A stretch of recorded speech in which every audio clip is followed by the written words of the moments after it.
নমস্কার দর্শকবৃন্দ, আজকে গ্রীষ্মকালীন ছুটি কিন্তু বৃদ্ধি করা হলো পশ্চিমবঙ্গের সমস্ত বিদ্যালয় এবং শিক্ষা প্রতিষ্ঠানের।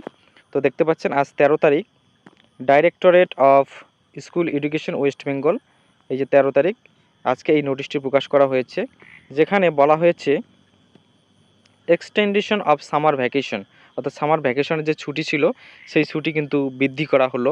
এতদিন ছুটি ছিল আগামী 16 তারিখ পর্যন্ত, সেই ছুটিটাকে বাড়িয়ে 31/5/2026 পর্যন্ত করা হলো এবং পুনরায় 1 জুন অর্থাৎ জুন মাসের 1 তারিখে বিদ্যালয়গুলি খোলা হবে এবং বাকি যে এডুকেশনাল ইনস্টিটিউশন রয়েছে, শিক্ষা প্রতিষ্ঠান, সেগুলো খোলা হবে।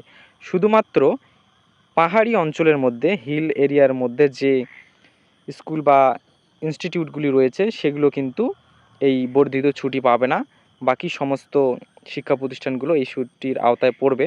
যেমন সরকারি এবং সরকার পোষিত যে প্রাইমারি, আপার প্রাইমারি, সেকেন্ডারি এবং হায়ার সেকেন্ডারি বিদ্যালয়ের এবং সাথে বাকি যে শিক্ষা প্রতিষ্ঠানগুলো রয়েছে সেগুলো এই ছুটির আওতায় আসবে। তো এই ছিল আজকের আপডেট গ্রীষ্মকালীন ছুটি বৃদ্ধির বিষয়ে।